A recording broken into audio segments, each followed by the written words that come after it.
जी नमस्कार, स्वागत है आप सभी का टेक्स्ट बुक सुपर कोचिंग पर। शुरुआत करेंगे अपने आज के इस इंफॉर्मेटिव वीडियो की और बहुत इंपॉर्टेंट ये सेशन होगा जितने भी अभ्यर्थियों ने अप्लाई किया है इस बार जेएसएससी टीचर के लिए। आप सभी ने पहले भी अप्लाई किया था। ये तीसरी बार है जब आप अप्लाई कर रहे हैं झारखंड शिक्षक भर्ती के लिए।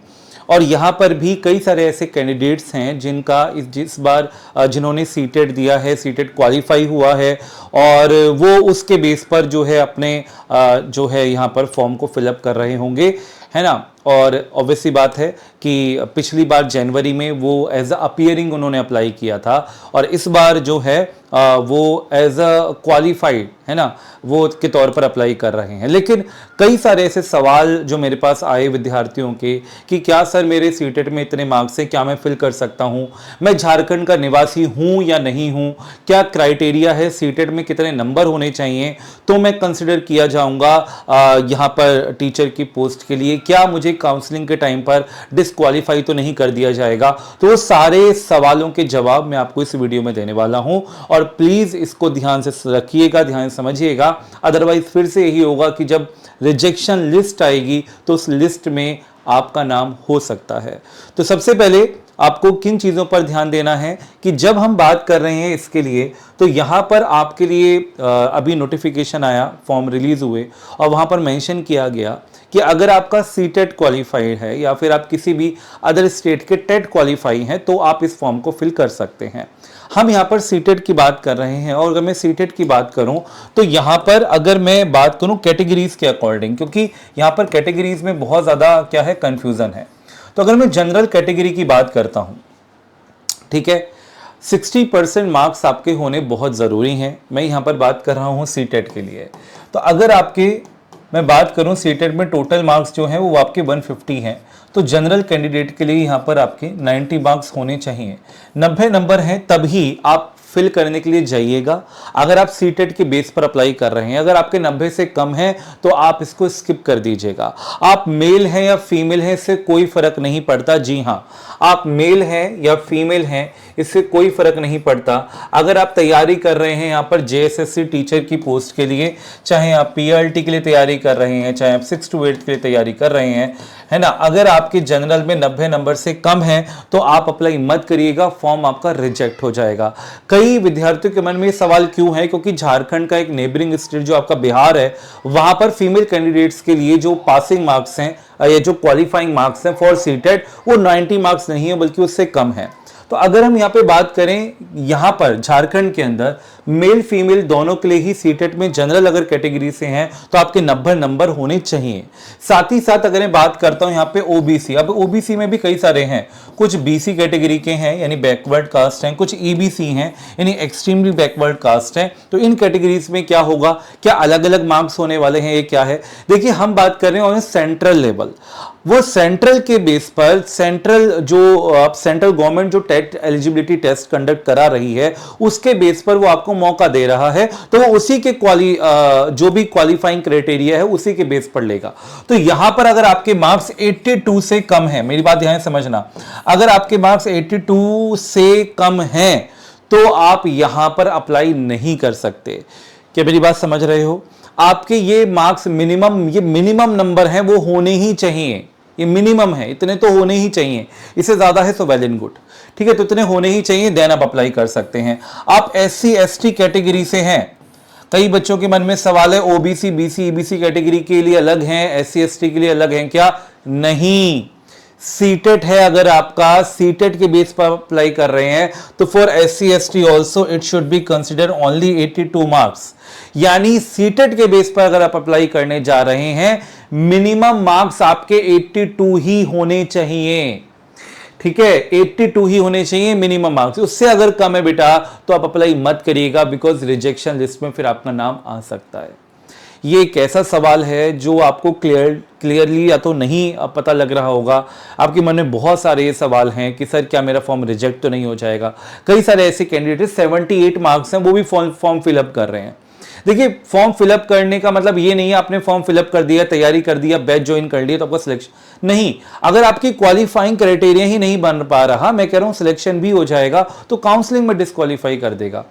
तो मैं ये नहीं चाहता कि आपका जो है आपके दिमाग में मतलब या तो कोई मिस इन्फॉर्मेशन हो आपके पास या कुछ भी वजह हो और आप फॉर्म फिल कर दें और फिर रिजेक्शन लिस्ट में आए, तो बहुत ज़्यादा ना डिसहार्टनिंग होता है। कई सारे बच्चों ने जनवरी में फॉर्म फिलअप किया, बहुत सारे रीजंस हैं, क्वालिफिकेशन का कारण फी सबमिट नहीं हुआ, और भी रीजंस हैं, बीएड वालों को बाहर कर दिया, बहुत सारे रीजंस हैं।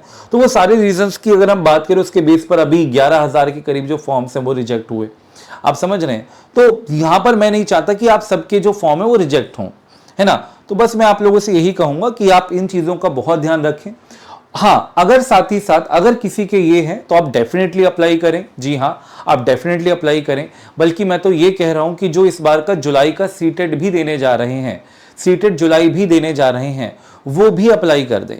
ठीक है, वो भी अप्लाई कर दें, क्योंकि काउंसलिंग के टाइम पर आपका वो तो हो ही जाएगा। अगर क्वालिफाई हो गया तो आप जरूर जाइएगा।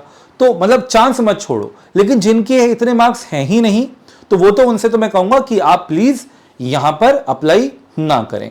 अब कई बच्चों के मन में ये सवाल होगा, सर अगर मेरे इतने मार्क्स नहीं तो मैं जुलाई वाला सीटेट तो दूंगा, तो क्या फिर मैं अप्लाई कर सकता हूं? हाँ, अप्लाई कर दो, लेकिन उसमें जो चांसेस हैं 50-50% है, मैं टू बी ऑनेस्ट आपको बताऊं। लेकिन हाँ, जिनकी ये पहले से क्वालिफाई है, जिनके इतने मार्क्स हैं, वो 100% आप क्वालिफाई कैंडिडेट्स हैं, आप अपेयर हो सकते हैं। डेफिनेटली आपका सिलेक्शन काउंसलिंग के टाइम पर आपको कोई भी रिजेक्ट नहीं कर सकता।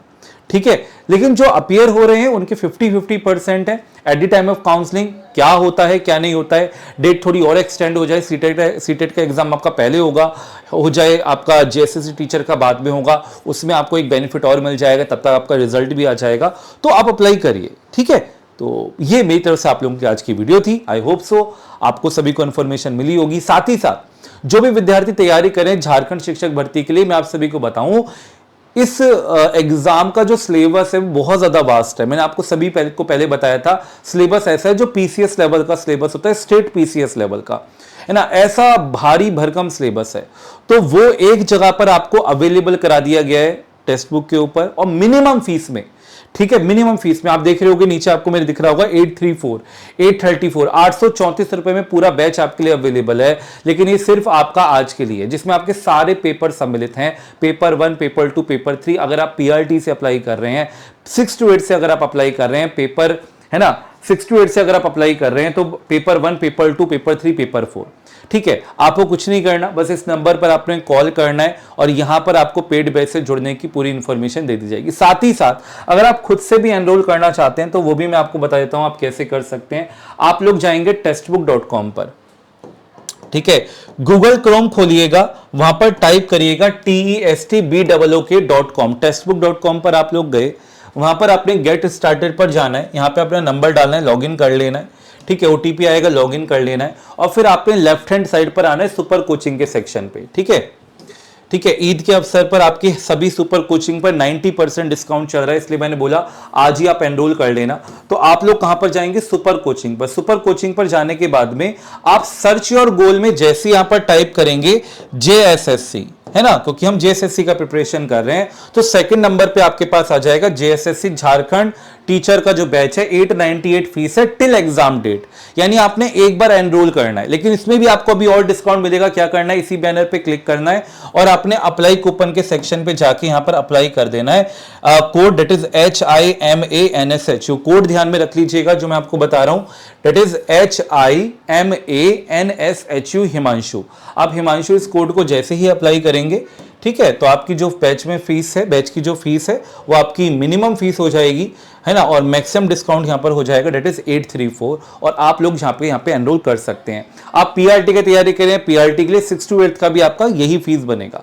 ठीक है, तो सेम आपने प्रोसेस अप्लाई करना है जो मैंने आपको बताया, और मैं आशा करता हूं आज का जो ये जो सेशन है, जो वीडियो है, आप सभी को हेल्प करेगा, है ना, कि आप अप्लाई कर सकते हैं, नहीं कर सकते, आपका फॉर्म रिजेक्ट होगा या नहीं होगा। इस वीडियो को मैक्सिमम शेयर करिएगा। मिलते हैं आप लोगों से नेक्स्ट वीडियो में, तब तक के लिए जय हिंद, जय भारत, नमस्कार। आप सभी का दिन बहुत बहुत शुभ हो।